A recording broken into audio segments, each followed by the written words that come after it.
Hi friends, welcome to the channel profitmaster.in. నేను ఆర్పి. ఈ వీడియోలో 14th ఫిబ్రవరికి నిఫ్టీ బ్యాంక్ నిఫ్టీ లెవెల్స్ దాంతో పాటుగా కొన్ని స్టాక్స్ కి టెక్నికల్ గా లెవెల్స్ చూద్దాం. సో ఈ రోజు నిఫ్టీలో కొంత రికవరీ వచ్చింది లోయర్ లెవెల్ నుంచి. స్ట్రాంగ్ రికవరీ అనుకోవచ్చు. మోర్ దెన్ 127 పాయింట్స్ పాజిటివ్ గా క్లోజ్ అయింది. నిఫ్టీ 50లో 36 స్టాక్స్ పాజిటివ్ ఉంటే 14 స్టాక్స్ నెగటివ్ గా క్లోజ్ అయ్యాయి. పాజిటివ్ గా క్లోజ్ అయిన స్టాక్ లో టాప్ లో ఉన్న స్టాక్స్ తీసుకుందాం. కోల్ ఇండియా, తర్వాత UPL, ICICI bank, axis bank.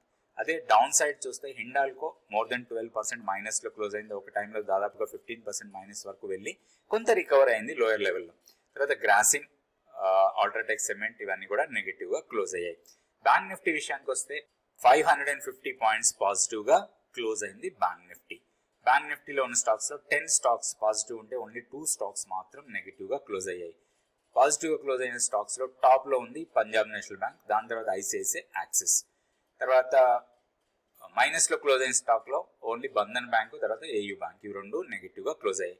Technical గా లెవెల్స్ చూద్దాం. ఫస్ట్ నిఫ్టీకి. ఇది Nifty daily candle stick chart. మనం నిన్న అనుకున్న లెవెల్స్ లో పెద్దగా మార్పులు ఏం లేవు. మనం ఎక్కడైతే రెసిస్టెన్స్ పాయింట్ అనుకున్నామో ఆ లెవెల్ కి దగ్గరలోనే క్లోజ్ అయింది. ఆ లెవెల్ ఆల్రెడీ టెస్ట్ చేసింది. లోయర్ లెవెల్లో మాత్రం మంచి సపోర్ట్ తీసుకుంది. అరౌండ్ 21,480, 500 లెవెల్స్ దగ్గర మంచి సపోర్ట్ తీసుకుంది. ఈరోజు లో చూస్తే 21,543. సో ఇప్పుడు మనకి ఇమీడియట్ సపోర్ట్ 21,575. ఇది ఇమీడియట్ గా సపోర్ట్ ఉండే అవకాశం ఉంది. అండ్ ఇంకొకటి రెసిస్టెన్స్ పాయింట్ చూస్తే మనకి ఇమీడియట్ రెసిస్టెన్స్ 21,820. సో దీన్ని బ్రేక్ చేస్తే మాత్రం 21,850 మన కీ లెవెల్ ఇది. సో కీ లెవెల్ కన్నా పైన క్లోజ్ అయితే మనం పాజిటివ్ బయాస్ తో ఉండొచ్చు.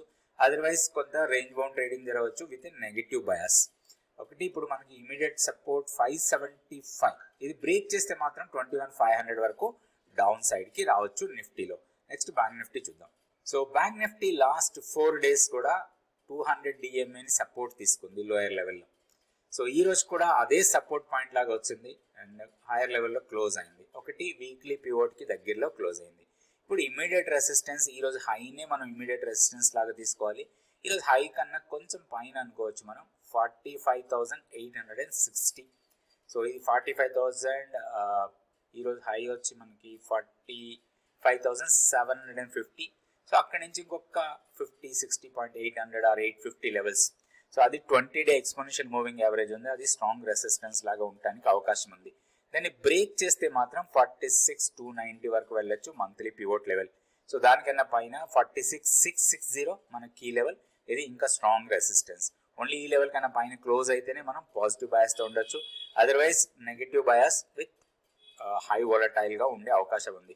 ఈ రోజు కూడా చాలా వోలటైల్ చూసాం నిఫ్టీ అండ్ బ్యాంక్ నిఫ్టీ రెండిట్లో కూడా. ఒక range bound trading with negative bias లో ఉండొచ్చు బ్యాంక్ నిఫ్టీ కూడా.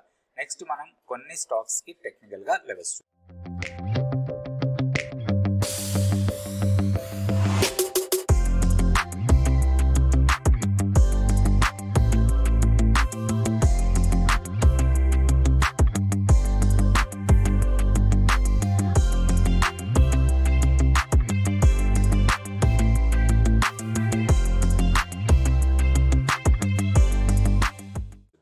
సో ఇది ఈ రోజు బాగా డౌన్ అయిన స్టాక్ హిండాల్కో.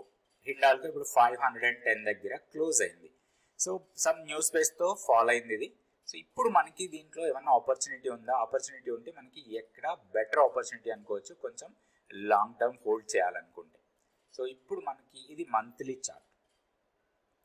మంత్లీ చార్ట్ లో మనకి ఒక మంచి ఎంట్రీ పాయింట్ అనుకోవచ్చు ఈ లెవెల్స్కి వస్తే సమ్వేర్. సో 462 వస్తుందా రాదా వీ డోంట్ నో. వస్తే మాత్రం ఒక మంచి ఆపర్చునిటీ లాగా తీసుకోవచ్చు. దీనికన్నా పైన మనకి 482 200 days simple moving average 482 summer ఇక్కడ. సో ఈ రెండు మనకి రెండు ఇంపార్టెంట్ లెవెల్స్ లాగా ఉంటాయి సపోర్ట్ తీసుకోవటానికి రాబోయే రోజుల్లో. ఏదన్నా పుల్ బ్యాక్ వస్తే మాత్రం మళ్ళీ కొంత సెల్లింగ్ ప్రెషర్ రావచ్చు ఈ స్టాక్ లో. ఒక పుల్ బ్యాక్ ట్రేడ్ కూడా మనం ప్లాన్ చేసుకోవచ్చు. ఎప్పుడైనా సరే ఇలాంటి ఫాల్ వచ్చినప్పుడు నేను గతంలో కూడా చెప్పాను, ఏదైనా పుల్ బ్యాక్ వస్తే అది మనకు ఒక ఆపర్చునిటీ లాగా ఉండొచ్చు మన ట్రేడ్ తీసుకోవడానికి. సో ఈ పుల్ బ్యాక్ ఇప్పుడు ఇక్కడ లెవెల్స్ కొన్ని చాలా ఇంపార్టెంట్ లెవెల్స్ లాగా తీసుకోవచ్చు. ఇప్పుడు ఇది పుల్ బ్యాక్ వచ్చి 522 వస్తే ఇక్కడ రెసిస్టెన్స్ ఫేస్ చేసే అవకాశం చాలా ఎక్కువ ఉంది. ఓన్లీ మనకి దీంట్లో పాజిటివ్ బయాస్ తో మనం ట్రేడ్ చేయాలంటే మాత్రం 539 540ని క్రాస్ చేయాలి.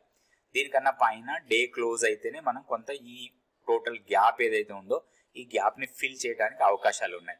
అయితే ఇప్పుడు ఇమీడియట్ గా 510 దగ్గర ఇప్పుడు క్లోజ్ అయింది. ఏదైనా పుల్ బ్యాక్ వచ్చి 522 వస్తే మాత్రం మళ్ళీ ఇక్కడ కొంత ఇంట్రాడే సెల్లింగ్ ప్రెజర్ రావచ్చు. ఇప్పుడు ఇమీడియట్ సపోర్ట్ 496 ఈ రోజు లోనే ఇమీడియట్ సపోర్ట్ లాగా ఉండే అవకాశం ఉంది. వన్స్ ఇది బ్రేక్ అయితే మాత్రం 480 దాని తర్వాత 460 ఇవి రెండు డౌన్ సైడ్ మనకి సపోర్ట్ లెవెల్స్ లాగా ఉండొచ్చు. కొంచెం స్టాక్ ని మనం లాంగ్ టర్మ్ కోసం ప్లాన్ చేయాలంటే మాత్రం 460 ఆర్ 480 లెవెల్స్ దగ్గర ఒక మంచి బుల్లిష్ ఫార్మేషన్ వస్తే అప్పుడు దీంట్లో ప్లాన్ చేసుకోవచ్చు లాంగ్ ఎంట్రీ తీసుకోవడానికి. సో నెక్స్ట్ ఇంకొక స్టాక్ కూడా చూద్దాం. ఈ స్టాక్ వచ్చి డిఎల్ఎఫ్ లో ఈరోజు కొంచెం స్ట్రాంగ్ మొమెంటం కనిపించింది. హైయర్ లెవెల్ వెళ్ళడానికి అవకాశాలు కనపడుతున్నాయి. ఒకటి ఏంటంటే దీంట్లో మన trade plan only breakout trade కోసం ప్లాన్ చేయాలి. ప్రీవియస్ హైని బ్రేక్ చేస్తేనే దీంట్లో ఒక లాంగ్ ఎంట్రీ తీసుకోవడానికి అవకాశం ఉంది. ఒకటి డే క్లోజింగ్ దీనికన్నా పైన కావాలి. పొజిషనల్ గా ట్రేడ్ చేసేటప్పుడు ఇంట్రాడే ట్రేడింగ్ కి ఈ లెవెల్ ని క్రాస్ చేస్తే మాత్రం షార్ట్ మూవ్ ఉండొచ్చు. మేబీ ఇక్కడ నుంచి ఒక 10-15 రూపీస్ హైయర్ సైడ్ కి వెళ్ళడానికి అవకాశం ఉంది. 840 కన్నా పైన సస్టైనబుల్ గా ట్రేడ్ అవుతుంటే మాత్రం దీంట్లో లాంగ్ ఎంట్రీ తీసుకోవడానికి అవకాశం ఉంది. హైయర్ లెవెల్లో మనకి రెండు రెసిస్టెన్స్ పాయింట్స్ ఉన్నాయి. 857 దాని తర్వాత 878 ఇవి రెండు రెసిస్టెన్స్ పాయింట్స్. ఈ లెవెల్స్ దగ్గర మనం ప్రాఫిట్ బుక్ చేసుకోవడానికి అవకాశం ఉంది. ఒకటి మన ఎంట్రీ తీసుకున్న తర్వాత మన stop loss weekly pivot level కన్నా కింద మన స్టాప్ లాస్ ఉంటే కొంత చిన్న నష్టంతో బయటకు రావచ్చు ఇన్ కేస్ ప్రైస్ డ్రాప్ అయితే. 819.50 ఇది మనకి వీక్లీ పివోట్ లెవెల్. దీనికన్నా ఒక 1 రూపీ డౌన్ సైడ్ మన స్టాప్ లాస్ పెట్టుకొని దీంట్లో ట్రేడ్ చేసుకోవచ్చు. ఇది డిఎల్ఎఫ్. సో రేపు వీడియోలో మళ్ళీ కొన్ని స్టాక్స్ నిఫ్టీ బ్యాంక్ నిఫ్టీ గురించి చూద్దాం. Thank you so much for watching this video.